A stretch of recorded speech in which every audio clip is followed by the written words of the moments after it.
I don't think I've ever met a reviewer that can fully overcome nostalgia. It can be nigh impossible because the product in question provides such a warm feeling and can be a refuge from the storms of life. My wife has a great fondness for Quest for Camelot, a film I really don't care for, though I did only see it for the first time a few years ago, because she grew up with it, saw it multiple times, and the memories of it are interlaced with the highlights of her childhood, whereas I have the same feelings for Mrs. Doubtfire. Neither film is without outstanding merit or great flaws, but nostalgia is often used as a shield by us, blocking the fiery darts of critique so that our perfect image isn't disturbed or diminished. There are plenty of James Bond films with which this is a huge problem for me, and perhaps the pinnacle of this phenomenon is GoldenEye.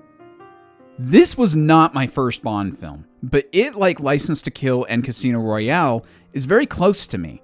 My very first introduction to James Bond was through the N64 game, though it wasn't until years later that I got into Bond properly, and I know I'm not alone in that experience. Plenty of people my age were either introduced to Bond through their dad or via the video game, and speaking from personal experience, none of my close friends had cool dads like that. By the time I finally saw the movie, I had already seen anywhere from 4 to 6 Bond films, so I was already inundated with an image of what I thought of as the character. I do have some issues with it, but nevertheless, GoldenEye has always ranked very highly for me, and it's often the film I choose to introduce friends and family to classic Bond. After the lukewarm reception to License to Kill, Timothy Dalton and crew were fully intent on making his third Bond film with a release date in 1991. Complete with screenplay drafts featuring robots, nuclear power plants, and Chinese entrepreneurs. As the script was being revised, Dan Jacks sued MGM UA as a corporate trader sold the foreign TV rights to the Bond series at cut-rate prices in order to finance his purchase of the studio.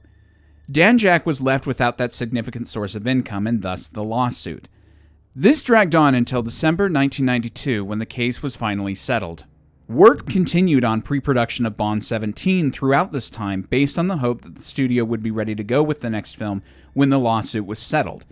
However, the delay took its toll. Dalton's contract had expired in 1993, and while he was willing to sign up for 1 or 2 more, Cubby wanted to keep Dalton around for more than that, given that the task of recasting and introducing a Bond was an arduous one. As such, Timothy made the surprise announcement in April 1994 that he would not return. Thus, the search began, with names like Mel Gibson, Ralph Fiennes, Liam Neeson, and Paul McGann cropping up. After only 2 months, the press announcement for the 5th Bond actor was held at London's Regent Hotel, and Pierce Brosnan was revealed. After losing out on the role in 1986, Pierce was cautious as the round of interviews began again. But while 10 or so other actors were tested at the time, the studio had their hearts set on him, and as such, the longtime contender who seemed destined to become 007 was finally given his shot. With Martin Campbell directing, Barbara Broccoli and Michael G. Wilson producing, and a script focusing on betrayal, the ramifications of the fall of the Soviet Union for Bond's world, and a top-notch cast, GoldenEye was released in November of 1995, becoming one of the most popular Bond films ever made and successfully relaunching the franchise for a more modern age. James Bond and his friend Alec Trevelyan are on a mission in Russia at a chemical weapons facility in 1986. But before the mission can be completed, Alec is seemingly killed by General Ourumov, and Bond narrowly escapes.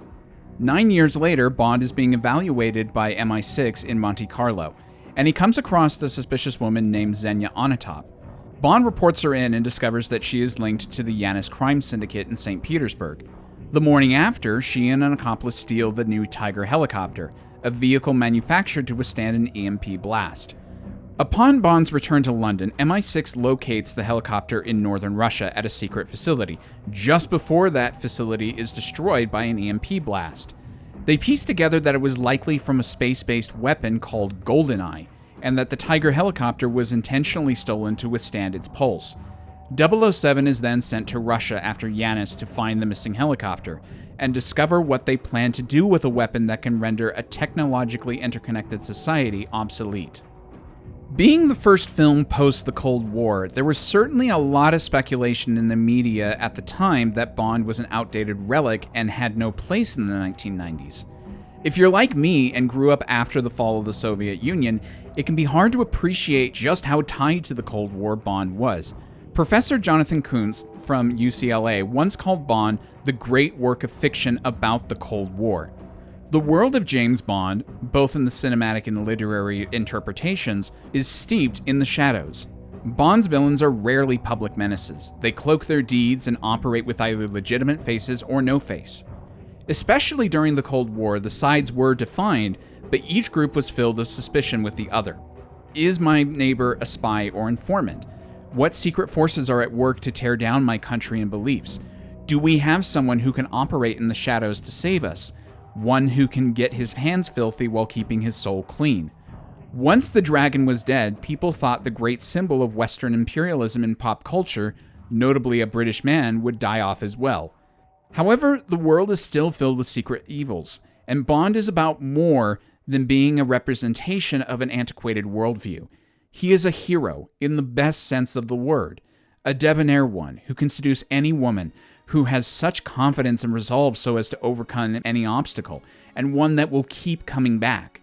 The world is ever-changing on the surface. Different flags, different ideologies, and different methods, but evil is always there, however subtle and couched in good intentions it may seem, and thus there will always be a place for James Bond.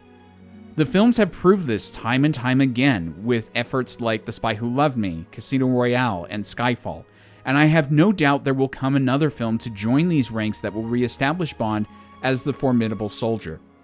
GoldenEye is arguably one of the best of these kinds of films, as it quelled a lot of doubters at the time and remains a beloved classic almost 30 years later.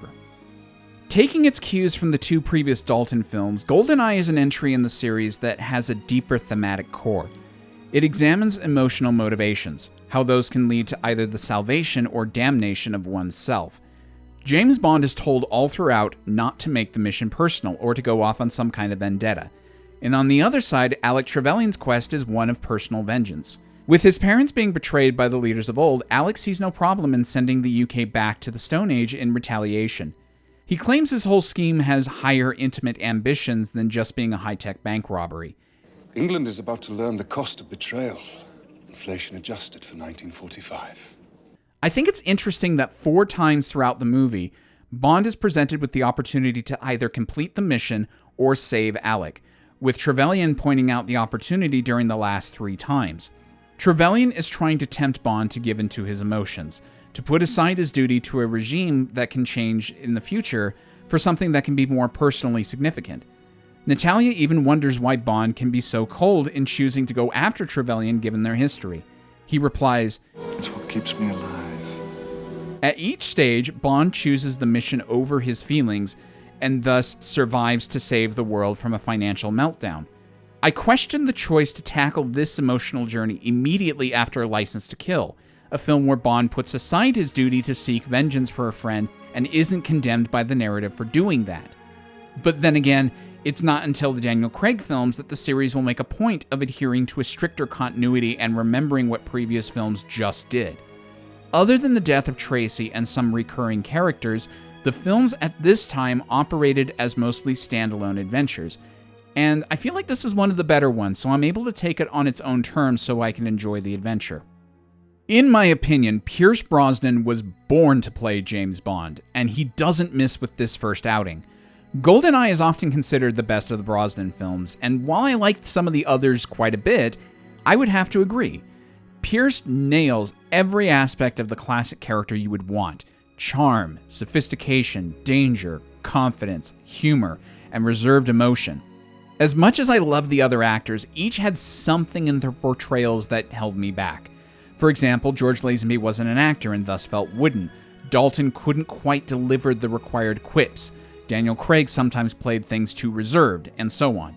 Brosnan nails all of these expectations, brings in his own flavor to add some real dimension to the character, and couldn't look more the part. When I think of James Bond, Pierce is the first to come to mind, followed by Sean.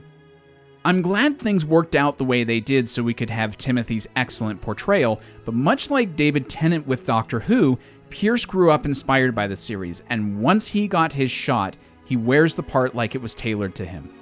While I love all of the actors to some degree and think you could make solid arguments for each as to why they all deserve the #1 spot for the best Bond, Pierce is my subjective choice for that honor. And at the end of the day, subjective opinions are all we have to offer. I'm very fond of Isabella Scorupco's Natalia Semyonova. She's part of the more realistic women crowd, but much like the best Bond women of old, she has part of the story responsibility placed squarely on her shoulders. We meet her long before she encounters Bond. She survives Petya's attack on Severnaya, and she sets out on her own to bring in Ourumov. She initially distrusts Bond after having been betrayed by Boris, but she comes around to his side and provides invaluable help at the Cuban base, screwing with the GoldenEye and providing a way for Bond to escape. She and Pierce have a good chemistry with each other, and I'd buy them as an actual couple. Plus, their conversation on the beach goes a long way to adding perspective to the film and make us feel like we're watching real people. I do think her being captured by Ourumov at the archives is a bit contrived, but regardless, she's a wonderful addition to the Bond women. GoldenEye is among the films that has the best ensemble of villains. Sean Bean is perfect casting as 006. The direction was originally for a mentor character, specifically with Anthony Hopkins in mind for the part, but I applaud them for changing the character so that Alec and Bond can be true equals. Bean was definitely considered to play the role at one time, and I fully believe he was on the level of Bond during his time at MI6. He's the best physical equal to our hero that we've had since Red Grant, and their fight at the end brings back some fond memories of that confrontation. He also gives some great lines throughout, and his changing dynamic with Bond throughout the picture is well done. The first scene shows them as friendly colleagues. The second has Bond grappling with Alec's betrayal. The third places them in their roles as enemies, with Bond raging underneath. And the final scenes have them coming to blows with each other, both physically and psychologically. As Bond tries to call Alec out as a mad child, Trevelyan turns it around, calling out Bond's work as a shield against the losses he has suffered and the pains he has caused. I'm sure this is a not-so-thinly veiled reference to Tracy, among others, and thus these two really feel like they have a history with each other. As a side note, I also adore that Alec draws comparisons to their upbringings during the Statue Park scene. The detail of Bond's parents' death comes directly from Fleming, and while it wouldn't be until Craig's era that we would get more details about Bond's past, this hint is tantalizing. 3 henchmen, 3 standouts. My favorite of this group is Xenia Onatopp. Much like Fiona Volpe and Fatima Blush before her, Xenia is a femme fatale that enjoys the dark elements of her work. Here, it's manifested as the sexual excitement in killing people and causing harm. This is psychotic and so much shocking fun to behold. Xenia is perhaps the most inappropriate and comic book-like character to include in a traditional Bond film, but Famke Janssen makes this a hoot to watch and really sells the character as a dangerous professional. Gottfried John's General Ourumov is the dose of grounded reality in this trio, but because he carries a lot of the first 2/3 of the film on his shoulder as he's the key person in carrying out the theft, he's a great part and does a lot to give this fairly thankless role some color. Speaking of color, Boris Grishenko rounds out this trio. So full of himself, thinks he's God's gift to the world, and crass. Alan Cumming knows exactly what to do with this role. He's my least favorite of the 3, but he's a scene stealer. I question his over-the-top death being a part of this film, but there's something so satisfying about his comeuppance, and he brings the right amount of fun to each of his scenes. Bond's allies are also quite noteworthy here. Judi Dench only gets a few minutes, but she's the queen of making something of small roles. She's immediately something different to Bernard Lee and Robert Brown, and she still validates her authority over Bond with one of my favorite exchanges in the series. She's a fantastic addition to the cast and will continue to be a firm favorite for the rest of her run. Michael Kitchen brings back Bill Tanner and does a fine job with the part. I'm sad that he didn't immediately come back for the next film, as his part in The World Is Not Enough is so minimal that you'd be forgiven for not even remembering him there. But GoldenEye is starting to set up some more familiar faces, and I love this new push to reward people for remembering past films. This is my favorite Moneypenny scene since On Her Majesty's Secret Service, and I think Samantha Bond is second only to Lois Maxwell in this part.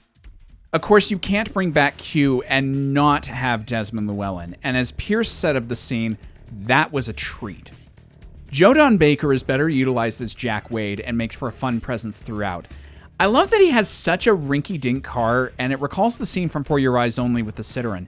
There's something inherently funny about putting Bond in the most ridiculously mundane cars. Robbie Coltrane adds so much to Valentin Zukovsky.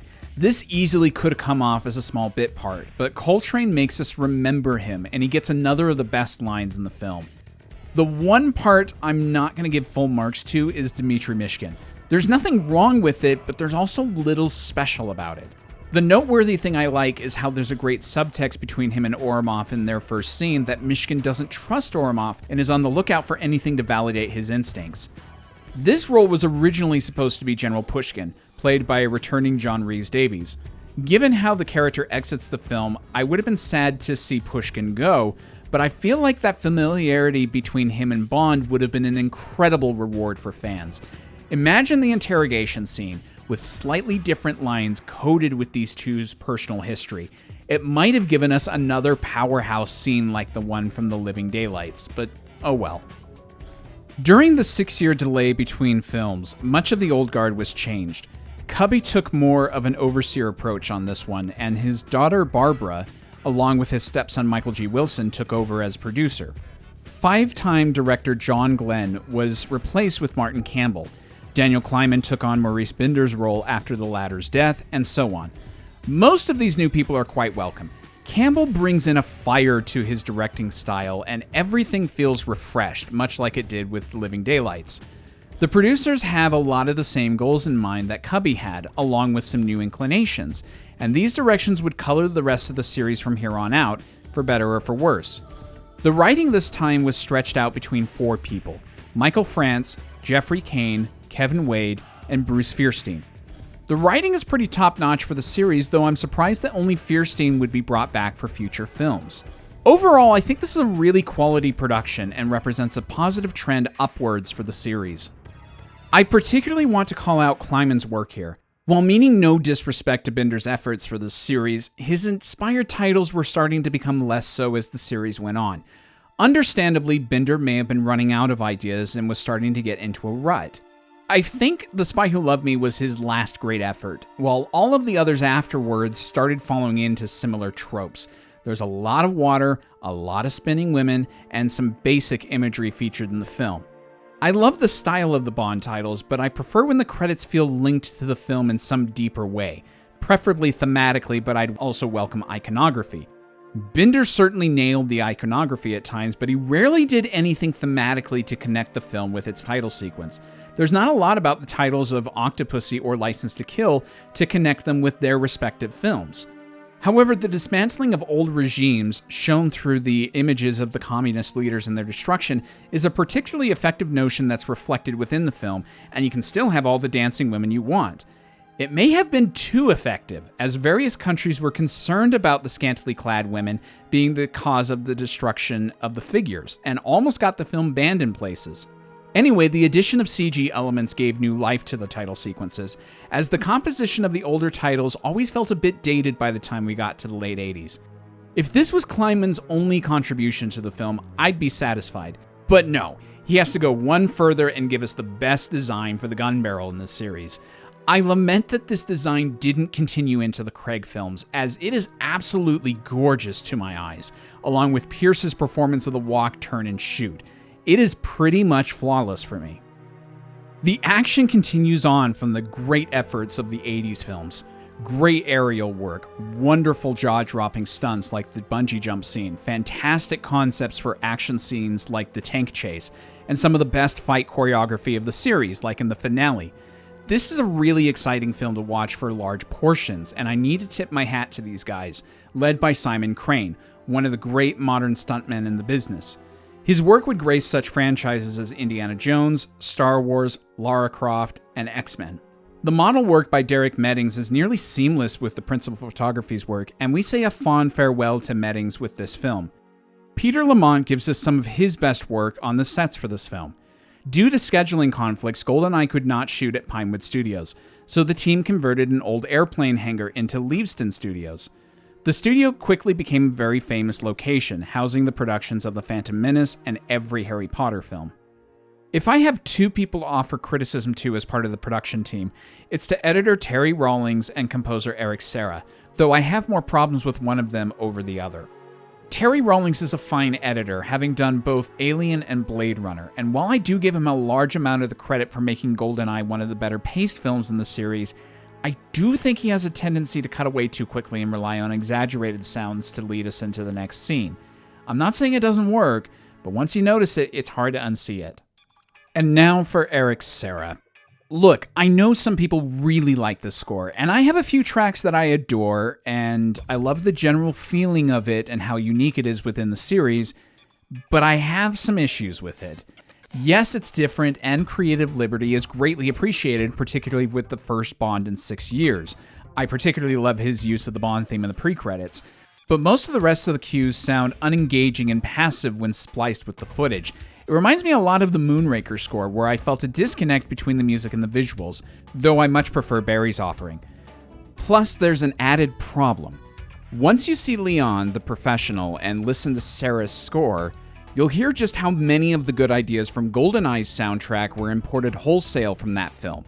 It's really disappointing, as along with the fact that Serra brought on 2 other people to help him compose this film, I get the feeling that this score was rushed and unpolished. Beyond the copy-pasted score palette, there are bits like the music behind the Xenia casino scene or the chase between the Aston Martin and Ferrari that feel a bit off. Seriously, the music for the second sequence sounds like it would be more appropriate for a Spyro game. Both of the versions of the Bond theme offered for the tank chase never grabbed me. Serra's, which you can hear on the soundtrack, disappears too much when put behind the required noise, as both the sounds and music mask each other in their frequencies, so its impact is lost. I much prefer the Altman version, but even that feels hastily composed and doesn't have the polish it should. Apparently, Cubby himself is the one who requested the change, and Serra's unwillingness to compromise leaves a bad impression. The final nail in the coffin is the Experience of Love played over the end credits. Just no. I just have this feeling that the score didn't get the same care and attention that almost everything else did in this film, and thus it sticks out to me. There are more than a few plot contrivances and leaps in logic, like with the logistics about the opening scene once we know Trevelyan faked his death, the fact that Bond happens to be in France at the same time as Xenia just before she steals the Tiger, Bond getting the tank ahead of the train so he can stop them, how Bond is almost ready to give up the search for Alec just before a missile comes out of the water to shoot down the plane, and so on. I'll admit, these are definitely issues that bug me even when I'm watching the film, but because I find it to be so entertaining, I'm willing to write these off as give-me's that the film asks us to accept in order for the plot to work. And a lot of Bond films have these. Silva's escape in Skyfall, Bond's entire investigation in Moonraker, Bond killing Anya's lover and then just happening to be the agent she works with next, Scaramanga deciding to capture Goodnight, which leads to Bond being able to find him again, the tarot card that tips Bond off in Live and Let Die about Rosie's allegiance, and so on. Sometimes these things can break a movie, but I think they're more likely to do so when the film is already struggling to engage its audience. For example, the oft-mentioned issue of Indiana Jones being virtually pointless in the plot of Raiders of the Lost Ark, or the time travel in the Superman the movie. But because the rest of these movies' runtime is so good, and because I've had such a good time with them up to that point, I'm willing to accept these as unavoidable parts of the piece. GoldenEye isn't quite up to those lofty standards, but the same principle applies with me. If these contrivances are too much for you, I completely understand, but they aren't for me. Any review of the film GoldenEye from a person who plays video games would be incomplete without bringing up the N64 game. For those that don't play video games, GoldenEye 007 isn't brought up because it's the favorite contender for the best Bond video game. It's because it was a landmark in the development of first-person shooters on consoles and its help in the popularization of easy-to-set-up multiplayer. Before the game, the FPS genre was limited to the PC, and many doubted they would work on home consoles. Without GoldenEye, there would have been no Medal of Honor, Halo, Call of Duty, or any other franchise that relies on shooting mechanics. You only have to take a look at video game sales figures for the last 15 years to know how big FPS games are within the industry. As for multiplayer, the options before the N64 were both limited and complicated to set up. With the N64, you just needed one console, one copy of the game, 4 controllers, and you're set. And GoldenEye was among the legendary titles of Mario Kart and Super Smash Bros. As the game of choice for parties for a few years. I've already done a full review / tips and tricks video for the game, but let me just say, it's still fantastic. It has an amazing amount of love for both the film and the Bond universe as a whole, and it's absolutely worth playing even today. Thankfully, last year's re-release of the game on Xbox and Nintendo Switch has made it more accessible than it's ever been. And while those releases definitely have their deserved criticisms, they are still perfectly playable and probably won't bother the casual fan. Finally, I have to mention the excellent marketing for the film. Those trailers did an excellent job of hyping us up for it, though they should have left out the twist about 006. This is also some of the best poster work in the series. In a fantastic series like James Bond, few of the entries are as popular with a generation as GoldenEye. It's one of the few movies like Goldfinger and Casino Royale that even general audiences know about and have fond memories of. There are indeed people that don't like it, and like I said with License to Kill, you should not feel ostracized for having that opinion. But I try to call it like I see it, and I feel like GoldenEye is one of the rare films that absolutely lives up to the hype. The flaws are there, but everyone I've shown this film to praises it highly. I had a family reunion last year where some of my nieces and nephews asked to see a Bond film for the first time, and this was the one we picked. My niece turned to me during the tank chase and said, "This is probably the coolest thing I've seen anyone do." My wife really doesn't care for Bond films at all. She feels they are too similar and can't keep most of them straight. But this is the one she seems to like the most, and yes, she has seen most of the films. GoldenEye is part of the metal positions of my ranking. The other two are From Russia with Love and Casino Royale from 2006. And even on my worst viewings of it, it has never been demoted from that pedestal. I really love the film, and I look forward to watching it again and again for the rest of my life. It's classic Bond and represents the series when it's working at its very best. Not since the early days of Sean Connery and maybe The Spy Who Loved Me have I seen a Bond film that has so wide of an appeal and generally hit the mark with audiences. And in a series of 60-plus years of history, that's no mean feat. So, Pierce Brosnan was a hit with the public, and Bond was back in a big way. The filmmakers were obviously delighted with their success. At the time, GoldenEye had the 3rd best opening weekend in the UK ever, and it was the biggest success the series had since Moonraker.